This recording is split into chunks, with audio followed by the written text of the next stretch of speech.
Sea cual sea el estilo o lenguaje que Nietzsche imprime al Zaratustra, no se puede separar de ese carácter experiencial y ditirámbico de su lenguaje que se confirma en la obra de Homo, el más singular de sus escritos, en el que él mismo se autoexpresa de una manera sublime y nos relata su experiencia creativa en una autobiografía muy peculiar en la que decide contarse la vida a sí mismo, o como reza en el subtítulo, cómo se llega a ser lo que uno es.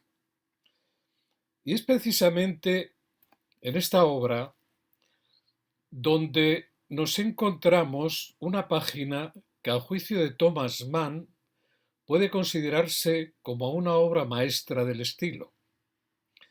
Se trata del comentario retrospectivo que hace Nietzsche de su obra Así habló Zaratustra, en el que se describen, en uno de los pasajes más bellos que escribió, los mecanismos psicológicos de la experiencia artística, su experiencia de la inspiración, tratando a su vez de legitimar poéticamente el origen de su obra sinfónica Zaratustra.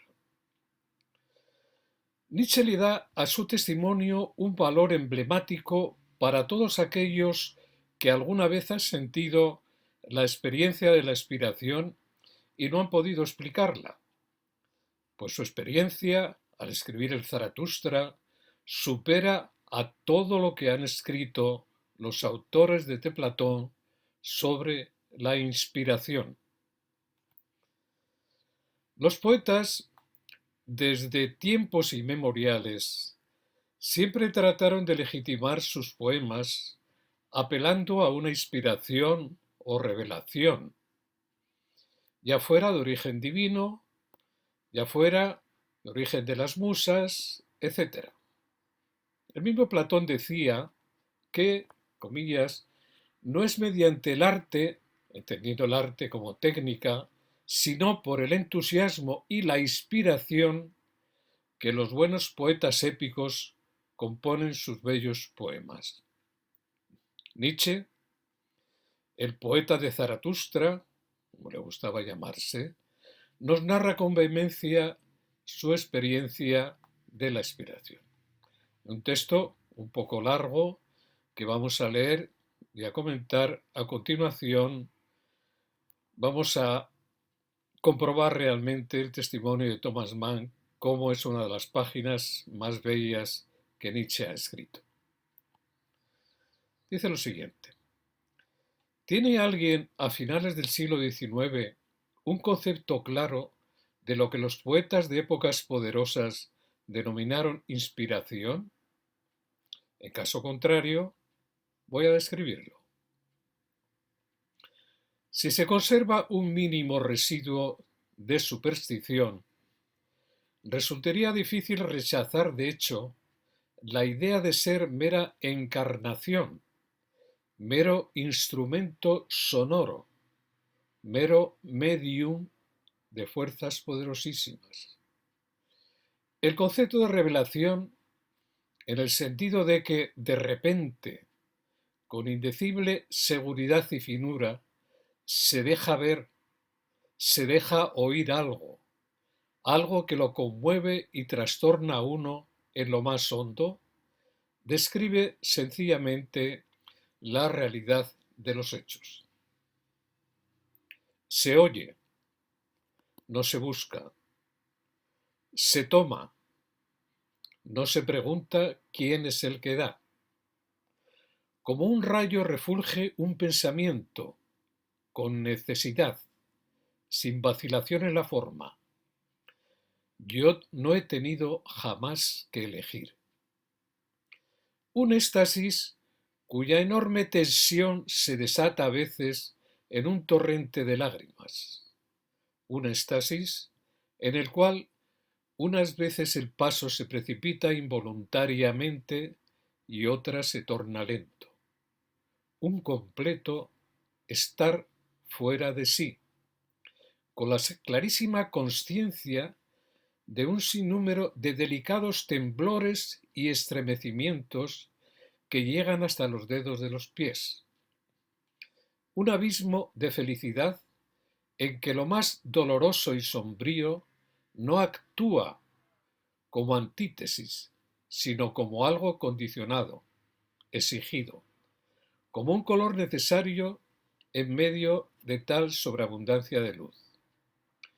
Un instinto de relaciones rítmicas que abarca amplios espacios de formas.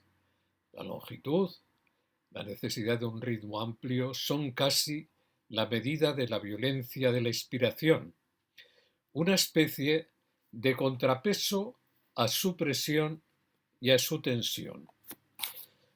Todo acontece de manera sumamente involuntaria, pero como en una tempestad de sentimiento de libertad, de incondicionalidad, de poder y de divinidad.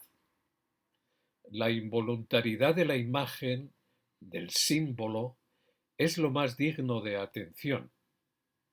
No se tiene ya concepto alguno. Lo que es imagen, lo que es símbolo, todo se ofrece como la expresión más cercana, más exacta y más sencilla. Parece, en realidad, para recordar una frase de Zaratustra, como si las cosas mismas se acercasen y se ofreciesen para símbolo. Aquí, decía Zaratustra, todas las cosas acuden acariciadoras a tu discurso y te halagan, pues quieren cabalgar sobre tu espalda. Sobre todos los símbolos cabalgas tú aquí hacia todas las verdades. Aquí se me abren de golpe las palabras y los armarios de palabras de todo ser. Todo ser quiere hacerse aquí palabra. Todo devenir quiere aprender a hablar de mí. Esta es mi experiencia de la aspiración. No tengo duda de que es preciso retroceder milenios atrás para encontrar a alguien que tenga derecho a decir es también la mía. Para Thomas Mann, que considera los 5 meses del otoño de 1888, los últimos de la época creadora de Nietzsche, como únicos en los anales de la producción literaria, este texto, dice Thomas Mann, elogia el estado de increíble sublimidad espiritual y corporal que le permitió escribir Zaratustra en un periodo de tiempo inverosímilmente corto. Esa página es una obra maestra del estilo y desde el punto de vista del idioma un verdadero tour de force, solo comparable al maravilloso análisis del preludio de los maestros cantores en Más allá del bien y del mal, y a la representación dionisíaca del cosmos al final de la voluntad de poder. En este sentido, podemos decir que Thomas Mann, en el Doctor Fausto, por ejemplo, se hacía también eco del texto de Nietzsche, diciendo lo siguiente: una inspiración de pleno placer, verdaderamente transportada por la fe y libre de dudas, una inspiración que no dé margen para elegir, para corregir, para manipular, en la que todo sea dictado del espíritu, una inspiración paralizante y estremecedora, sublime escalofrío que convulsiona al inspirado desde la punta de los pelos hasta la punta de los pies y alumbra en sus ojos un torrente de felices lágrimas. Una inspiración así no puede darla Dios, que tanto campo libre deja a la razón, y sí solo el diablo, gran señor del entusiasmo. Como ven, es una especie de paráfrasis en el Doctor Fausto que hace Thomas Mann a este texto que acabamos de indicar de Nietzsche. Y Stefan Zweig, con su peculiar estilo, afirmaba con rotundidad también que, comillas, no hay otro ejemplo en la historia universal que pueda ser comparable a esa abundancia, a ese éxtasis de embriaguez, a ese furor fantástico de creación. Nunca ha tenido un cerebro una tal tensión eléctrica sostenida hasta en las últimas vibraciones de sus palabras. Nunca se han asociado las palabras a velocidades tan mágicas. La visión es ya al mismo tiempo palabra. La idea es claridad perfecta y a pesar de esa plenitud gigantesca, no hay rastro de la violencia del esfuerzo. La creación ha dejado de ser acción o trabajo. Es ya solo un laissez-faire a las potencias superiores. Y termina en este texto comparando a Nietzsche con la creatividad y productividad que experimentó Van Gogh en su jardín de Arles y en su asilo de alienados, donde pinta con la misma exuberancia creativa. Por su parte, los románticos creyeron en un espíritu trascendental que impregna el mundo como la fuente de inspiración poética y lo identificaron con el poder espontáneo creativo del lenguaje. Hölderlin, por ejemplo, también apuntaba a que la inspiración poética no procede nunca de una idea, de un suceso ni de una voluntad, sino que es de sí mismo, del entusiasmo, de donde surge la fuerza creadora. A Nietzsche, como ya vimos, le gusta vincular esa experiencia con lugares y fechas concretas. Esa inspiración tuvo lugar en la Alta Engadina, junto al lago Silvaplana, la comarca suiza que había elegido para pasar el verano en agosto de 1881, junto a la famosa roca Surley, hoy llamada Der Nietzschestein, la roca de Nietzsche.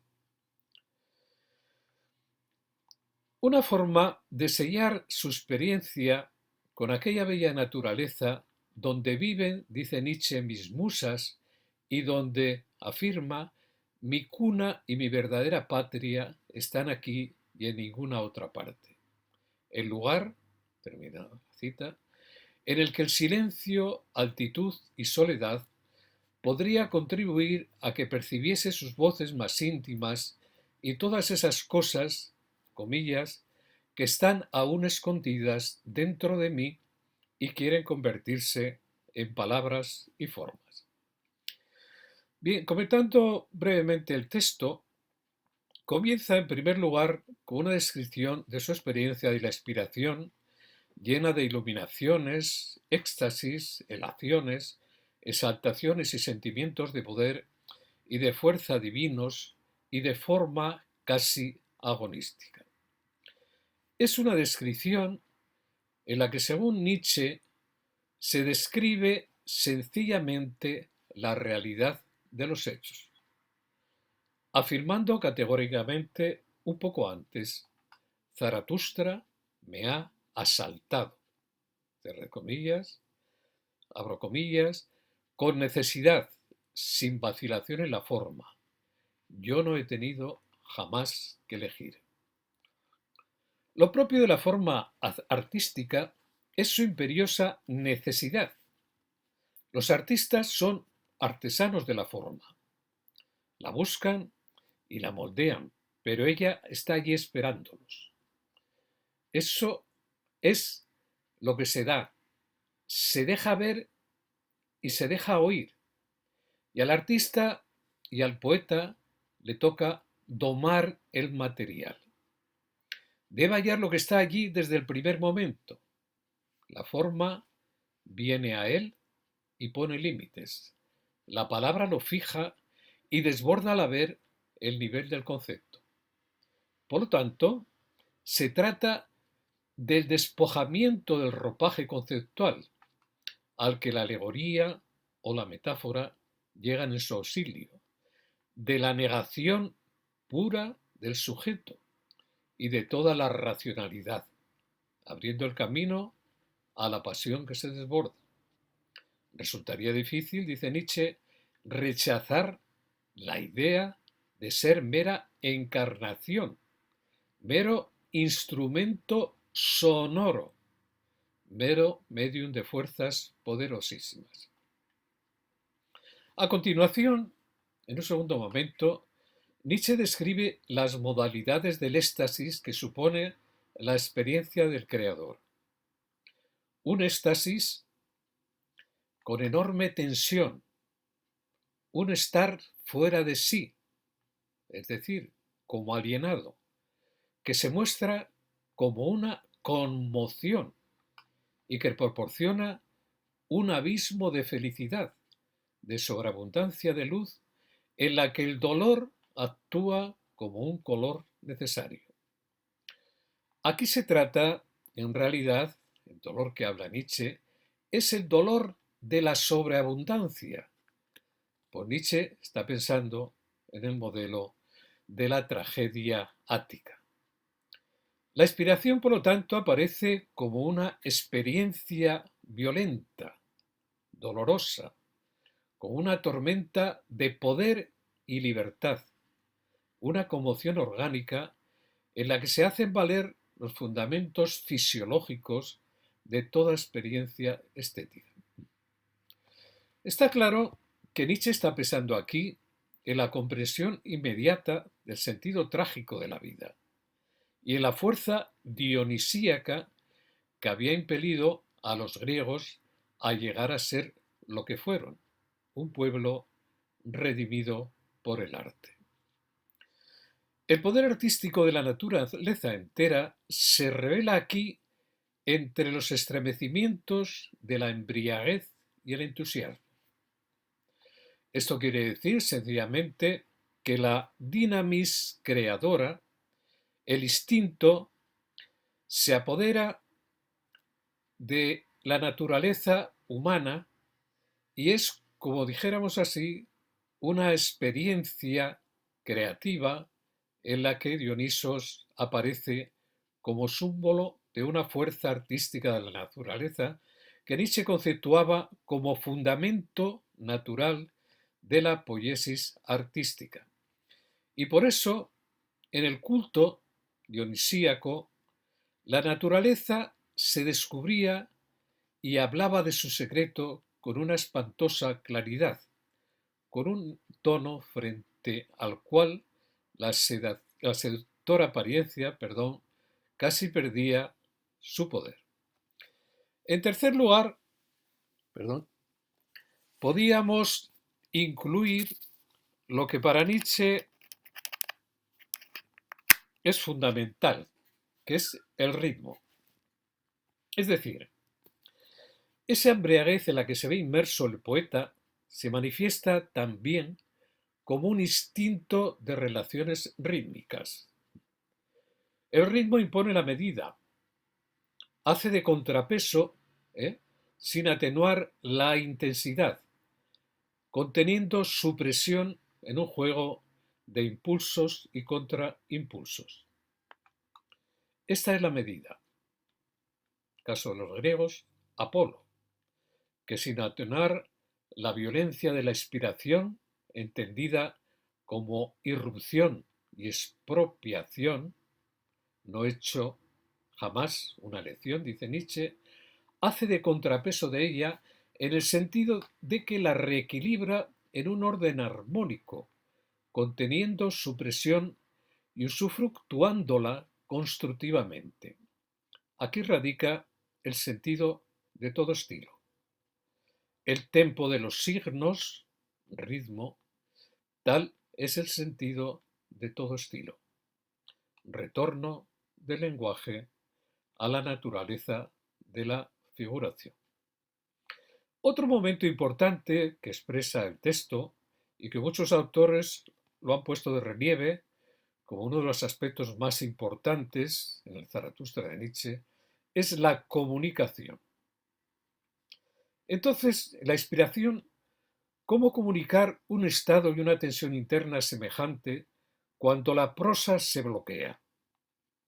Nietzsche da una oportunidad a la poesía en forma de ditirambo, el lenguaje de Zaratustra, entre las posibilidades de estilo que ofrecían la multiplicidad extraordinaria de sus estados interiores. Así pues, el arte del gran ritmo es lo que se impone en su Zaratustra, que es al mismo tiempo la elocuencia hecha música. El artista siente vivir como si un río corriese dentro de uno. El cuerpo se vive como ritmo, fluye como música. Es en este equilibrio del ritmo donde la tensión irrumpe y obliga a descomponer las formas armónicamente. No se olvide lo que Nietzsche señalaba sobre el nacimiento sacro-apolíneo de la poesía en el aforismo 84 del libro segundo de la Gaia Ciencia. El ritmo es una coacción. Produce un deseo irresistible de ceder, de ponerse en consonancia. No solo los pies, también el alma misma sigue el compás.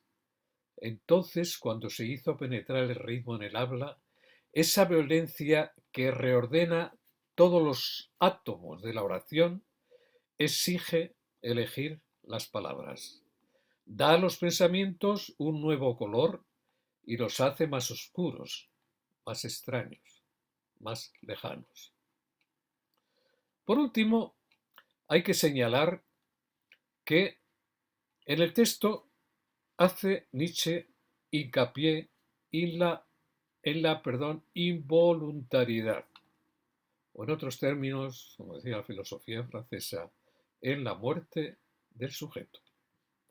Finalmente, Nietzsche vuelve a insistir en que todo el proceso de inspiración, el poeta actúa involuntariamente, pero eso no significa mera pasividad, sino poder y libertad para experimentar con el lenguaje y con sus posibilidades expresivas, produciendo metáforas, acuñando alegorías, parábolas y símbolos con los que dar a los significados una luz distinta a la que proyecta el discurso racional.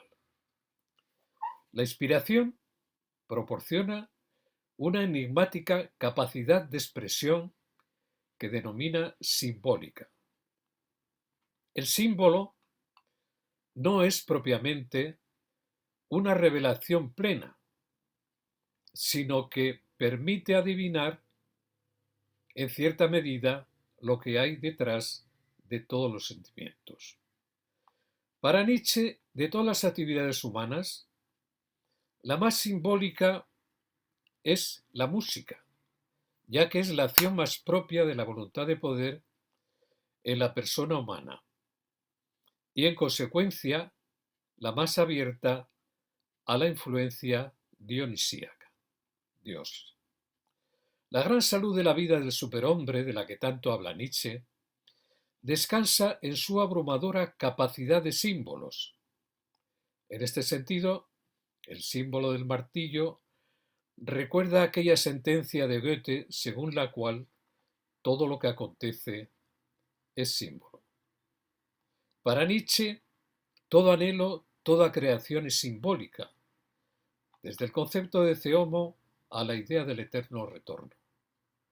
Contrapone símbolo e idealismo. El símbolo es la manifestación temporalizada de la verdad o la escalera para aproximarse a ella, aunque nunca sin agotarla, sin abarcarla plenamente. La contrapartida es que no se entiende ya concepto alguno, dice Nietzsche, cierro comillas, pues lo más cercano es la imagen, lo más sencillo. Y es que el hombre, antes de construir conceptos y juicios, es creador de forma, pues en realidad el cuerpo es la fuente de donde surgen las creaciones vitales. Él, como dice Nietzsche, sabio soberano. Nietzsche parece que encuentra en estas infraestructuras originarias, en el ámbito de la fisiología, el terreno firme para construir más allá de toda lógica del pensamiento o filosofía de la conciencia, una alternativa a las formas de pensar abstractas. Termina el texto con una referencia a su obra Así habló Zaratustra, parte tercera, capítulo El retorno a casa. En este estado de involuntariedad, en el que los resortes fisiológicos condicionan todo lo demás y en el que el yo ha quedado completamente anulado, ya no hay concepto, todo queda reducido a símbolos. Las cosas se acercan de una forma más exacta y más sencilla porque, como decía Zaratustra, se abren de golpe todas las palabras y los armarios de palabras del ser. Este ofrecerse de las cosas que quieren llegar a ser palabras, este acudir acariciante hacia quien en su estar fuera de sí, en las mismas cosas, sabe pronunciarlas, es remitido, por tanto, a la superior norma del ritmo que libera al lenguaje de la locura de los conceptos generales. Probablemente, ante estas palabras, alguno se acuerde de Heidegger, al que tanto influyó Nietzsche, cuando decía casi de una forma mística, dejar que el ser sea, y cuando convertía al oír en un cuasi trascendental, o como decía el propio Derrida, en la oreja trascendental.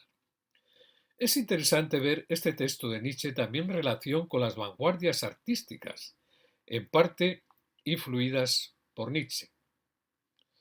Estas lo comprendieron y por eso trataron de liberarse de la dictadura de las formas para dejar hablar a esa necesidad interior de la que hablaba, por ejemplo, Kandinsky. Las palabras solas no bastan.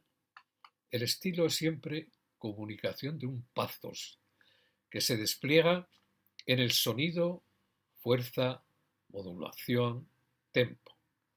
Expresión de un mundo interior de sentimientos y vivencias.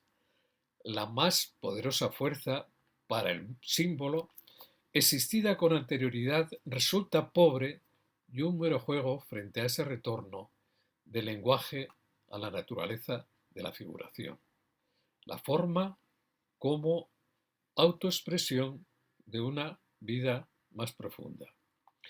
En ese estado de inspiración no estamos sometidos al imperio de la razón y de la lógica, sino que sentimos las cosas en su cercanía intuitiva y simbólica. La rigidez del concepto no domina en el reino de la involuntariedad de la imagen.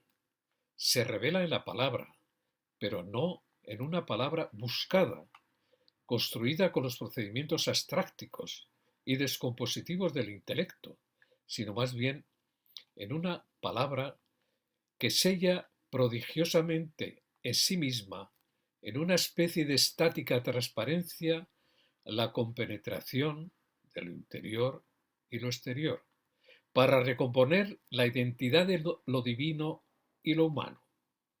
Es la palabra impronunciada del devenir que busca la metáfora y se hace metáfora para poder repetir la plenitud de la vida viviente. Así pues, este análisis que hace Nietzsche de la experiencia y de la inspiración artística es un modelo del proceso creador. Es tal vez una de sus más preciadas manifestaciones filosófico-artísticas teóricas. Estamos, pues, ante un verdadero manifiesto frente al racionalismo estético y ante la mejor expresión de ese sesgo irracionalista que se da siempre en el artista, algo propio de las vanguardias artísticas del siglo XX. El sujeto que crea experimenta su propia actividad como un instrumento o un medio de fuerzas poderosísimas. Si aplicamos la idea que tiene Nietzsche de la inspiración a la actividad poética artística, comprenderemos cómo en el arte es la propia vida la que se deja ver, la que se deja oír, la que irrumpe con esa fuerza instintiva que surge desde lo más profundo de la existencia y de la naturaleza y que encuentra en la forma bella su propia justificación y redención. Esta vivencia de Nietzsche, de la inspiración, representa la forma suprema de la experiencia existencial del yo, pero despojada de cualquier carácter religioso divino, pues la inspiración surge de la vida misma y el sujeto artista la experimenta como una necesidad.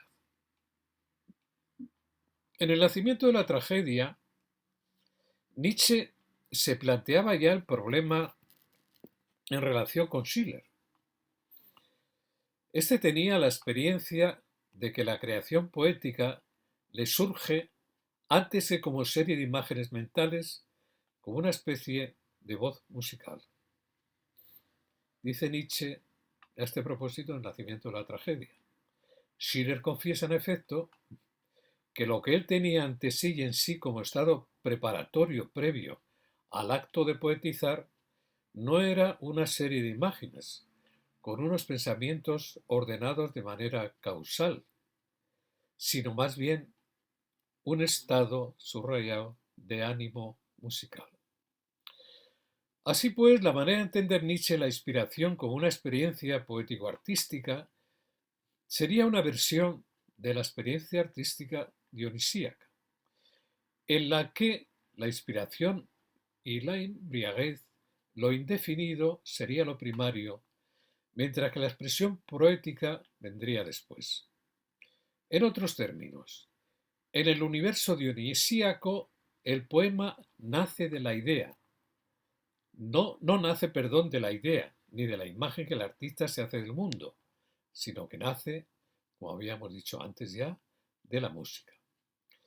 Así pues, la inspiración poética se encuentra con el límite que supone el concepto y la palabra en lo que pretende darnos a entender Nietzsche con la aportación, podríamos decir, de un nuevo lenguaje.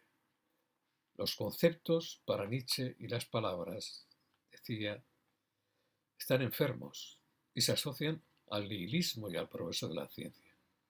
Pues bien, ante la apremiante necesidad de salvar la indigencia de la palabra, incapaz de transmitir los sentimientos profundos, la parte de silencio que todo discurso lleva consigo y la plurivocidad de la vida, Nietzsche está convencido de que el camino que puede llevar a la liberación del lenguaje de sus propias limitaciones y atrofias se ha de buscar en la afirmación de la fuerza creadora del hombre como alternativa.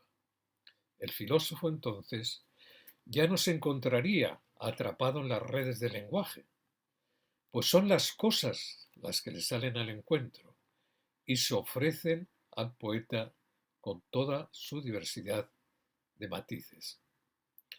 Esta experiencia, decía Valadier, es el lugar a partir del cual se comprende el discurso nietzscheano. Experiencia de una alteridad, experiencia de un encuentro conmovedor que no elabora nada, experiencia que encuentra en sí misma su necesidad y justificación, experiencia que se desborda en el lenguaje y en cantos de símbolos, como es el Zaratustra. Fin de la cita. Lo cierto es, por tanto, que estamos ante un nuevo lenguaje, tal y como aparece en el Zaratustra, otra forma de decir las cosas, además del aforismo, otra forma de experimentar la manera de ir más allá del lenguaje conceptual de la filosofía tradicional. Tal vez Nietzsche tenga razón cuando habla de que en realidad se trata, entre comillas, de el primer lenguaje para una nueva serie de experiencias. Es decir, estaríamos ante un nuevo experimento con un alcance imprevisible y con una finalidad clara: escapar del lenguaje conceptual de la filosofía tradicional como paso previo a su transvaloración. Para Nietzsche, el concepto había quedado definido como un residuo de metáfora y ahora era necesario la vuelta del lenguaje a la naturaleza de la figuración, tal y como se refleja en su Zaratustra, que significa, en realidad, podemos decir, un nuevo comienzo. Muchas gracias por su atención y espero que esta manera que tiene Nietzsche de entender el lenguaje y de entender la inspiración y de comprender el estilo sea al mismo tiempo una fuente de inspiración y una fuente de comprensión para abordar el Zaratustra de otra manera. Muchas gracias.